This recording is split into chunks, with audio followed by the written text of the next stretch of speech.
Maya pa nga hindi na namin namalayan, dumating na pala si Idol Moto, ang owner nitong Idol Drip and Drive, kasama niya si Toyo Moto. Hello po, hello.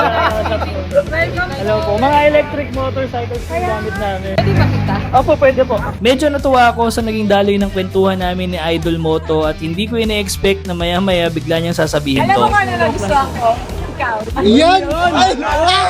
Ito pa naman eh. At may mga bagong content creators din tayong nakilala dito sa Urdaneta, Pangasinan. Katulad ni Zaden Turn at Unlock Moto ng mga photographer dito. Ilan nga ito sa mga naging pitik nila sa akin. Short ride kami papunta sa may Manawag Church dito sa Manawag, Pangasinan. 15 minutes away lang to sa Urdaneta, kaya sayang din naman kung hindi pa namin pupuntahan. Pangswerte nga ng mga nakapunta dahil nakapagkape kami ng libre, at hindi lang yan, pati dinner libre na rin po dito.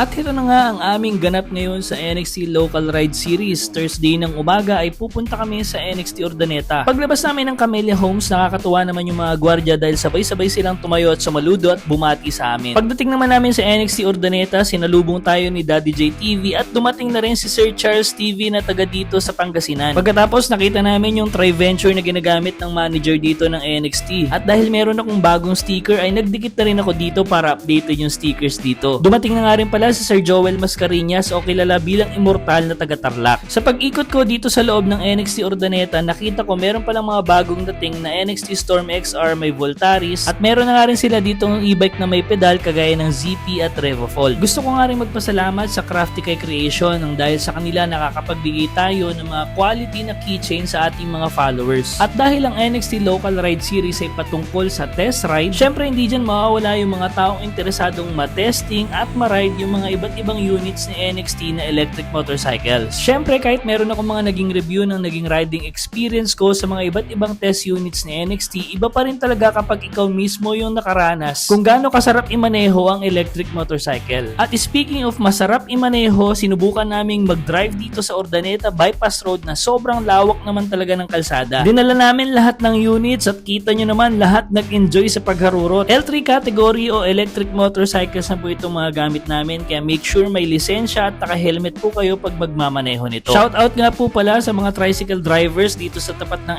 NXT Urdaneta na nabigyan natin ng stickers at ng keychains. Sana ay naka-follow po kayo at sana rin makonsider nyo rin mag-switch na sa electric, lalo na kapag naglabas na ng electric tricycle si NXT. Kinabukasan, Friday, kalawang araw ng Local Ride Series, ang test ride event ni NXT. Medyo nagsiksikan kami dito sa branch, buti na lang malaki yung parking space dito dahil marami pong nag-test ride, maraming nagpunta, at may mga bagong content creators din tayong nakilala dito sa Urdaneta, Pangasinan. Katulad ni Zaden Turn at Unlock Moto ng mga photographer dito. Ilan nga ito sa mga naging pitik nila sa akin, at balita ko namimitik din sila sa may Urdaneta Bypass Road, kaya maswerte yung mga taga dyan. Follow nyo na rin sila sa kanilang mga Facebook, baka napitikan nila kayo. Nung hapon naman, after naming mag-lunch, nag-short ride kami papunta sa may Manawag Church dito sa Manawag, Pangasinan. 15 minutes away lang to sa Urdaneta, kaya sayang din naman kung hindi pa namin pupuntahan. Pagdating namin doon, may mga nakasabay kami mga motor at kotse na magpapa-blessing. Pero kami, sumabay lang kami papasok para naman makapagpa-picture nang sa gayon meron kaming remembrance sa pagpunta namin dito. Pagkatapos naman itong test ride event nitong Friday, nauna na akong pumunta sa coffee shop ni Idol Moto, ang Idol Drip and Drive. Nag-set and organize kasi ako dito ng EV Tambike na pinost ko the day before para kung merong mga taga-Pangasinan na e-bike and electric motorcycle riders and owners ay ma-meet natin sila at makagawa na rin ng community.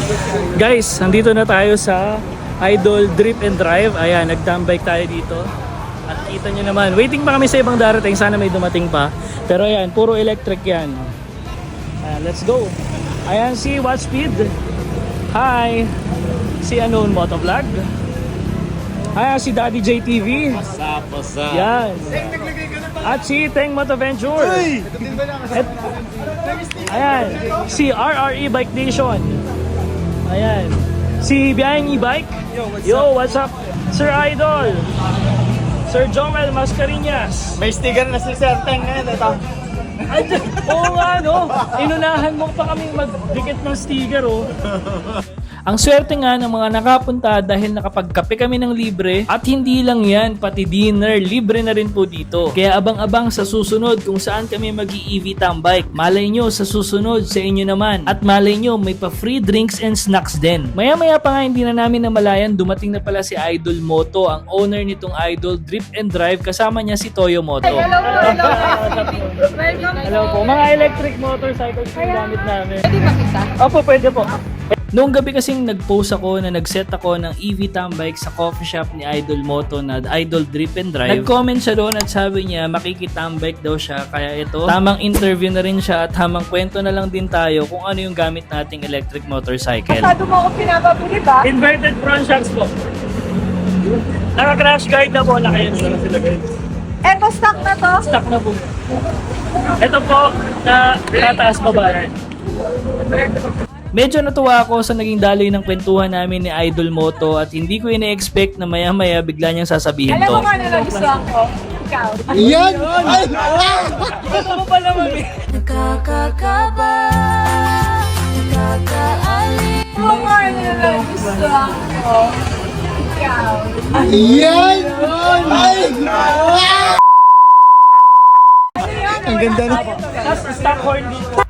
Grabe yung banat ni Idol na yun, hindi ko ina-expect. At sa pagpapatuloy ng aming kwentuhan, tinignan niya pa yung ibang e-motor na nandito hanggang sa nakita niya yung unit na ginagamit ko ay madumi. Kanino ba kasi yan? Sino ba may gamit niyan? Pero ito kasi Yan, yung may-ari ng sticker na yan. Yan ang may gamit gano'ng yan. kabilis ah. Dalawa na to. Uy! Ako! Uy, mahal na yan ha! Mahal tayo. Idol, di naman na naniningil, no? Di naman. Ay, di naman naniningil sa Idol, nililinis na yung gamit natin. Pinta po. Oo. Hoy, hindi ako yung bibili na ito, yung gwapo! Ililink ko nga ito para may kita ako. Kala ko ako ililink mo sa'yo eh. Ano kasi unit to? Bakit hindi nilinis? Sorry.